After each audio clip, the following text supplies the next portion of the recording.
Here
forme d'obstacle spirituel.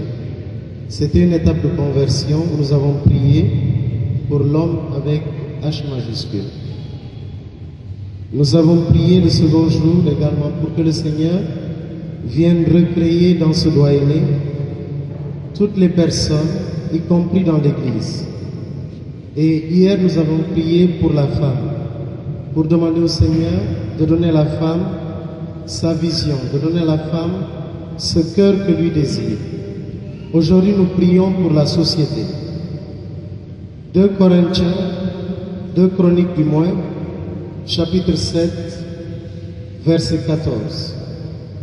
Si mon peuple sur qui est invoqué mon nom s'humilie, prie et recherche ma face, s'il revient de ses mauvaises voies, moi je l'écouterai des cieux, je lui pardonnerai son péché et je guérirai son pays.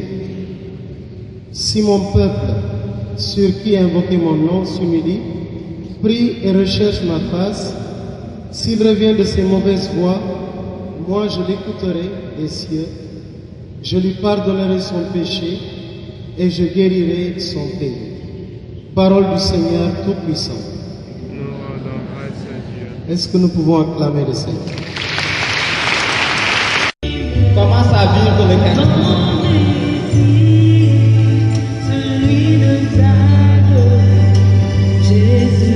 Vraiment vivre ce cantique de gloire.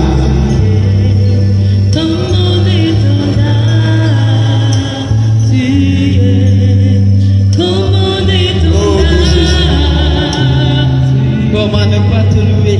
Comment ne pas t'adorer? Toi qui as été frappé, insulté, humilié pour me sauver. Jésus-Christ, Seigneur, fais de moi un témoin de la nouvelle évangélisation. Donne-moi l'humilité, Seigneur. Donne-moi la sagesse et l'intelligence.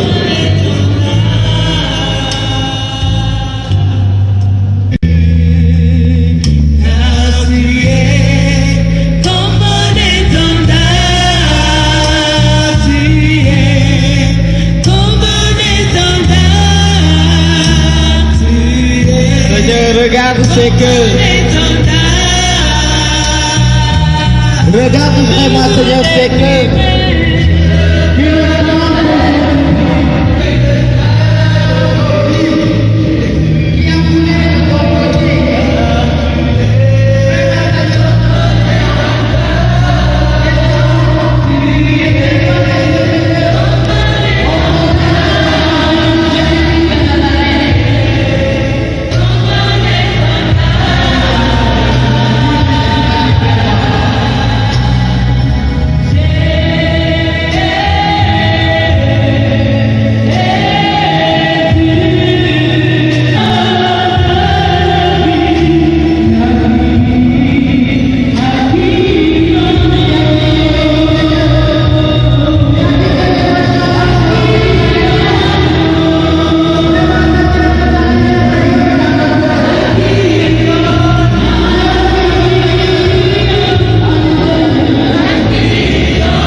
le plus grand service que l'on puisse rendre aux enfants de Dieu dans l'Église, c'est de les aider à découvrir et à réaliser le plan de Dieu dans leur vie.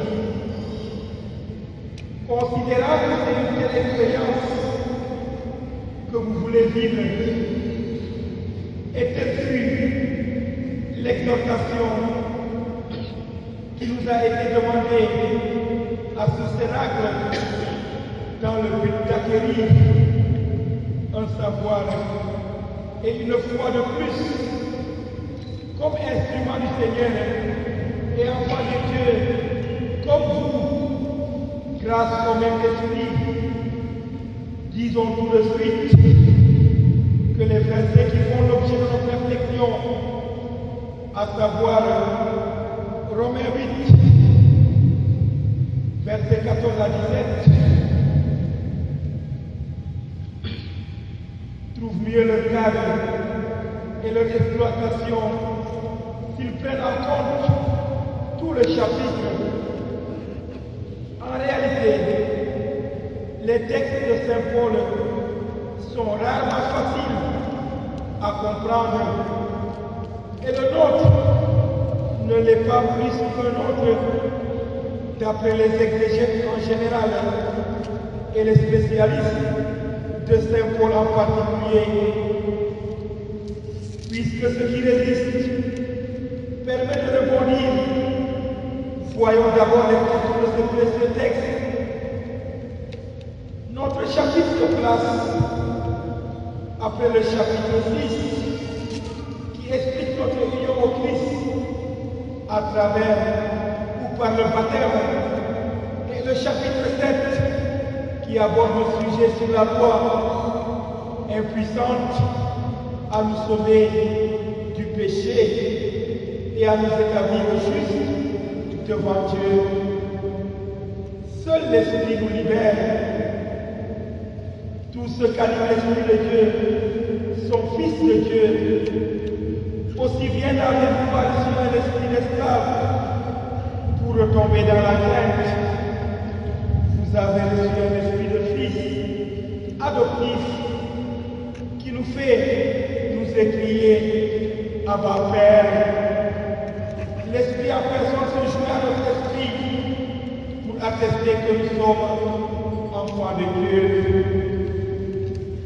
Se dégagent alors les différentes perspectives qui s'ouvrent devant nous pour répondre aux attentions liées à l'explicitation de notre thème. Ainsi, nous aurons en premier point le signe et la prise de conscience de notre filiation divine. En second lieu, notre héritage avec et par le Christ. En troisième et dernière position, enfants appelés à emprunter le chemin de gloire du Christ. Le signe et la prise de conscience de notre filiation divine. La vie chrétienne est une vie dans la foi au Christ par l'Esprit, dont leurs œuvres à eux deux consistent uniquement à nous introduire dans cette relation avec le Père. Une familiarité voulue par le Fils unique qui désire au lendemain de la Pentecôte que ses frères et ses sœurs prient et s'adressent à Dieu comme lui-même le faisait durant sa vie terrestre en disant Père, c'est-à-dire Abba, l'unique créateur de qui tout provient. Deutéronome 32 au verset 26, Malachie 2 au verset 10. En prédestination à cette familiarité, Jésus apprend aux enfants de Dieu à prier, mais surtout à demander à Dieu le Père. Une façon de nous montrer que Dieu nous aime avant même que nous ne sachions nous adresser à lui, car c'est lui-même qui infuse en ses enfants l'amour qu'ils lui rendent. Le Père communique tout à son Fils parce qu'il l'aime. L'aspect le plus sublime de la dignité humaine se trouve dans cette vocation à communier avec Dieu. Et l'homme ne vit pleinement que s'il reconnaît librement cet amour par lequel Dieu l'a généreusement et gratuitement créé. À propos, Lactance, surnommé le Cicéron chrétien, en raison de sa prose latine, dit bien ceci. Le monde a été créé par Dieu pour que l'homme y naisse. Les hommes ont été créés pour qu'ils reconnaissent Dieu comme Père. C'est en cela que consiste la sagesse. Ils reconnaissent Dieu pour l'honorer. C'est en cela que consiste la justice. Ils l'honorent pour recevoir en récompense l'immortalité. Ils reçoivent ensuite l'immortalité pour servir Dieu éternellement. C'est dire alors que notre filiation se réalise et s'approfondit dans et par la prière, qui est le moyen fondamental pour entrer en contact avec le Père. Mais en un sens plus fort, les chrétiens sont fils de Dieu par la foi au Christ. Waaw chrétien yi su may wax li ñuy def doomu Yàlla du leneen lu dul suñu ngëm ci bile Yàlla te ngëm bi ne li ñu ko may mooy baptisé bi li le moo waral ñun itam nekk nañu ak doomu Yàlla ni Yeesu Krista ndege moom moo ñu may ñu mën a nekk ay doomu Yàlla. Ce qui nous amène déjà à notre deuxième point, notre héritage par et avec le Christ.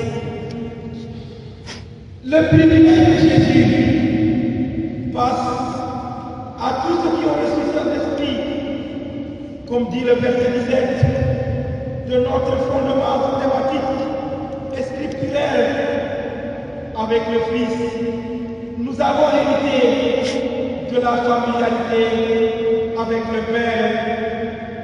Par le baptême, nous avons été institués prêtres de notre propre existence pour offrir des sacrifices spirituels perpétuels à Dieu par Jésus-Christ et pour réaliser chacune de nos actions dans un esprit d'obéissance à la volonté de Dieu, perpétuant ainsi la mission de Dieu fait homme.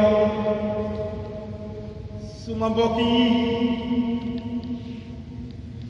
ci baptisé Yeesu Krista ñun ñépp doon nañu ay labe suñu dund ndege Yàlla moo ñu may ñu mën ko jéemal li di sacrifice bés bu nekk jaarale ko ci Yeesu Krista mi nga xam ne moo ñu may xel bu sell mi ngir ñuy déggal suñu baay suñu papa kii di borom bi.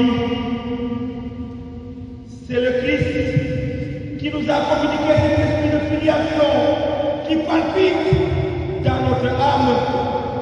Et c'est cela, notre filiation adoptive.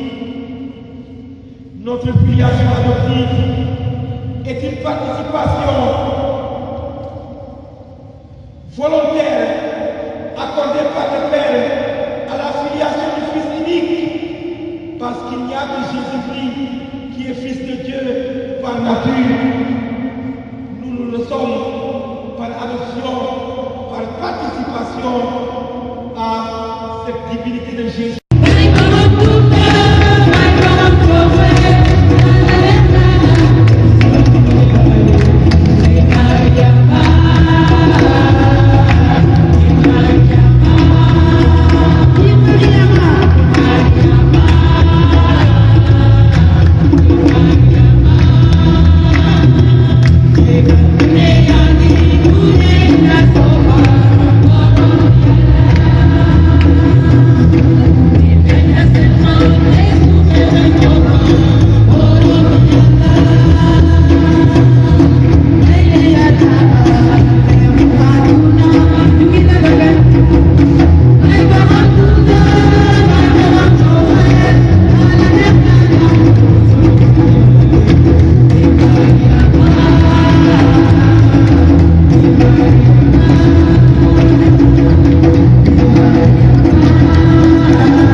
défigure, qui ne fait pas de nous des enfants de Dieu. Alors, il y a des personnes qui me disaient, on ne t'entend pas intercéder, nous ne t'entendons que prophétiser. Vous savez, quand nous lisons les évangiles, Jésus guérissait par la prière de la vue dans Jean au verset au chapitre 11. Il a prié pour que Lazare soit ressuscité. Il a prié le Père. Il a dit, c'est à cause de ceux qui étaient là qu'il a prié.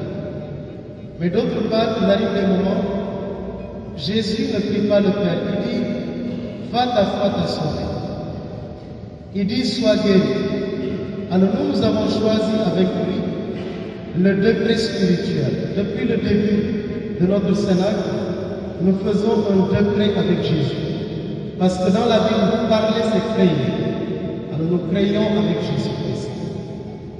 Alors mes frères et mes sœurs, nous allons nous approcher maintenant du trône de la grâce.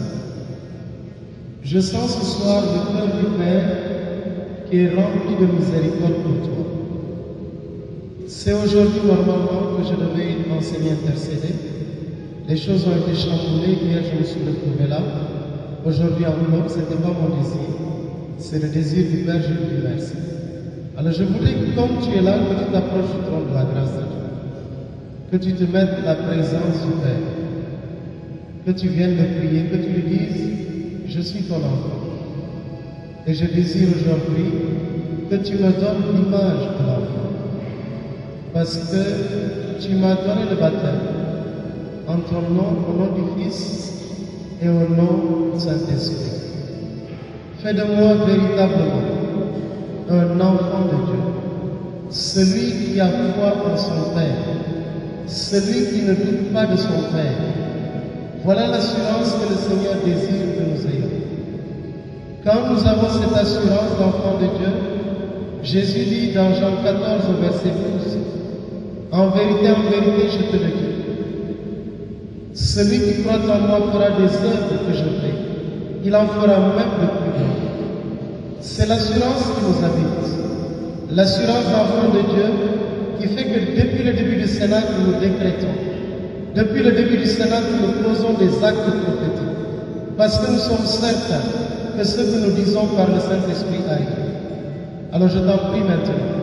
Je voudrais te demander d'entrer dans la présence de Dieu, d'adorer le Seigneur, de commencer à lui parler, de parler à ton Père, de le laisser agir dans ta vie. Il est véritablement ton Père.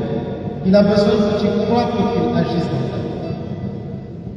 Nous allons prendre le temps.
Je te demande vraiment ta présence, Père éternel. Je te demande, Père, de considérer l'histoire de chacun. Tu connais, Père, la vie de chacun. Je voulais te demander de voir la vie de ces personnes défigurées par rapport à leur filiation depuis leur conception jusqu'à maintenant. Il y en a qui ne se sentent pas pères, tes enfants véritables. Alors Père, je t'en supplie. Je voudrais que tu manifestes ta présence, que tu montres à chacun que tu l'aimes. Regarde, Père, les cœurs qui ne sont pas rassurés. Regarde les cœurs qui sont blessés. Regarde les cœurs qui n'ont plus de joie. Regarde ces cœurs qui n'ont plus de foi, qui ne savent plus où aller. Regarde ces cœurs profondément meurtris là-bas. C'est tes enfants, c'est toi qui les as créés. Ils ont perdu l'image originelle du baptême à cause du péché, à cause des agressions du monde, à cause des agressions des ténèbres. Père éternel, je t'en prie, tu es un Dieu vivant. Je te prie de descendre dans leur histoire et dans leur vie. Je te prie avant de faire quelque chose. Ce que je te demande aujourd'hui, c'est de leur redonner l'image, premier baptême, l'image du baptême. Que cette image que tu vas imprimer en eux, jamais ne soit plus défigurée. Que cette image que tu vas imprimer en eux, Père, ne soit jamais une image captive. Voilà ce que je te demande, Père. J'attends, Père, ta réponse. J'attends, Père, ta réponse. Je vais demander de laisser le baptême. Baissez la musique, parce qu'il y a beaucoup d'écho pour que nous puissions nous entendre. Je te prie, Père, j'attends ta réponse. Je te demande de venir guérir tes enfants. Père, tu es très bon. J'attends vraiment ta réponse. Je ne crois pas vraiment que tu es enfant de Dieu. Dis au Père que tout est. Le Père commence à prendre des fardeaux. Commence à prendre des fardeaux de certaines personnes. Il y a des personnes qui ressentent aussi des larmes. Je vois 3 demoiselles. Je vous prie vraiment de nous offrir ce Seigneur. Offrez-vous au Père. Je vais demander au ministère de commencer à les aider. Celles qui pleurent déjà, vous commencez à les aider. D'accord? Celles qui commencent à pleurer, vous les aidez. Et vous allez nous les approcher pour qu'on puisse vraiment prier pour ces personnes. Vous allez les aider, vous allez les mettre devant. Nous allons prier dans beaucoup de calme. Même s'il y a une manifestation du Seigneur, laissons le faire.